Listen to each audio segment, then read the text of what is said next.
ជារៀងរាល់ថ្ងៃខ្ញុំជឿថាអ្នកទាំងគ្នាតែងតែចំណាយពេលជាច្រើនម៉ោងទៅលើការងារដដែលៗដែលយើងអាចនិយាយបានថាជាការងារ repetitive work manual work ដូចជាការកែប្រែនៅឯកសារ Excel ការបំពេញនៅប្រភេទទិន្នន័យចូលទៅក្នុង system របស់អ្នកទាំងគ្នាការ waiting for approval ពីសំណាក់ management របស់អ្នកទាំងគ្នាអញ្ចឹងសនុសួរថាចុះបើសិនជាយើងមាននៅ technology ណាមួយដែលអាចជួយទៅលើការងារទាំងអស់នោះតើអ្នកទាំងគ្នាគិតមិនដែរទស្សន័យអ្នកទាំងគ្នាសូមស្វាគមន៍មកកាន់ Tech Friday Season 3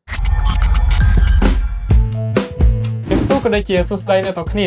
ខ្ញុំប៉ៅហើយជា AI Engineer នៅក្នុង Process Solution អញ្ចឹងនៅក្នុងថ្ងៃនេះខ្ញុំមាន topic មួយចែករំលែកទៅកាន់អ្នកទាំងគ្នាគឺតាក់ទងជាមួយទៅនឹង AI Business Application ក៏ដូចជាមូលហេតុអីបានជាវាសំខាន់នៅក្នុងឆ្នាំ2026សម្រាប់ Business Owner តែបើយើងនិយាយពីអាជីវកម្មក្នុងឆ្នាំ2026មានន័យថា business ទាំងអស់គឺគាត់ must move faster គឺត្រូវតែរីកចម្រើនលឿន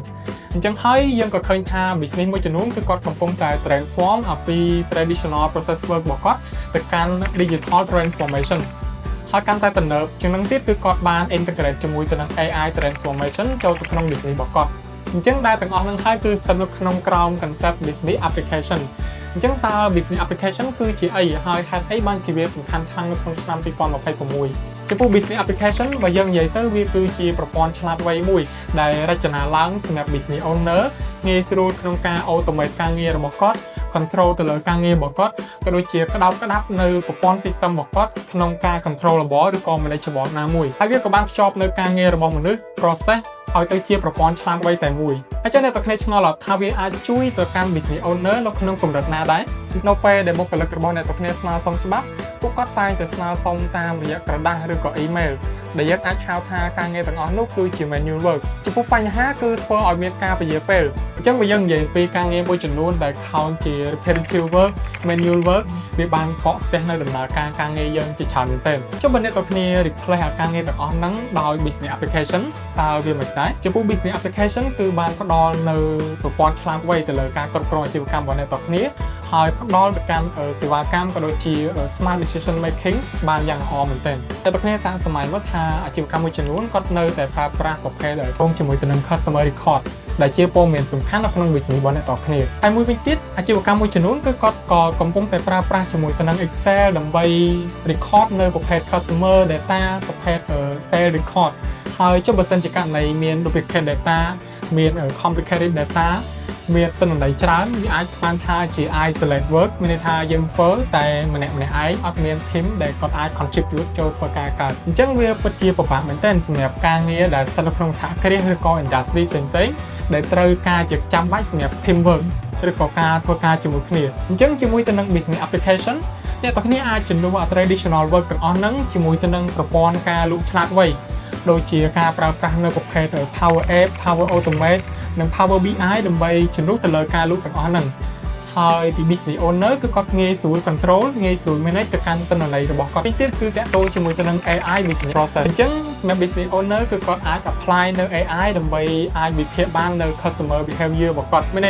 ន័យថាយើងអាច customize model មួយដែលអាចធ្វើឲ្យ business owner គាត់ understand ពីអាកប្បកិរិយារបស់អតិថិជនរបស់គាត់តើអតិថិជនរបស់គាត់ចូលចិត្តទៅលើ product មួយណាគាត់ពេញចិត្តទៅលើ service មួយណាអញ្ចឹងកន្លែងនេះហើយដែលយើងអាច apply AI technology ចូលទៅក្នុង business របស់គាត់បានមួយទៀតគឺទៅលើប្រភេទ risk detection មានន័យថាគាត់អាចព្យាករណ៍ថា business performance របស់គាត់អាចមាន risk ឬក៏អត់ risk នៅក្នុងរយៈពេល specific ណាមួយដែលជំនួសពីការសួរថាតើ business ខែមុនរបស់គាត់កើតមាននៅបញ្ហាអី business owner គាត់អាចសួរបានថាតើរយៈពេល2ខែបន្ទាប់ business trend របស់គាត់ឬក៏ business performance របស់គាត់នឹងមានរឿងអ្វីកើតឡើងមួយយល់មួយយ៉ាងសំខាន់នៅក្នុង business application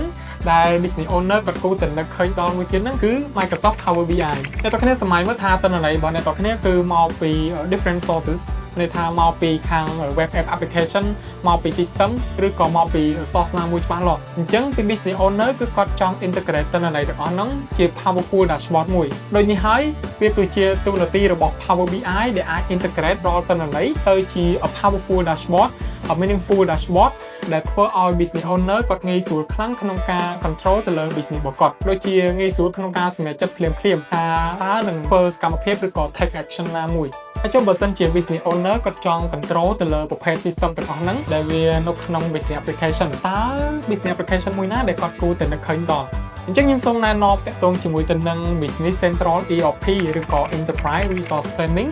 ដែលវាគឺជា business application tool មួយយ៉ាងសំខាន់ដែលក្តោបនៅប្រព័ន្ធ system របស់អ្នកទាំងគ្នា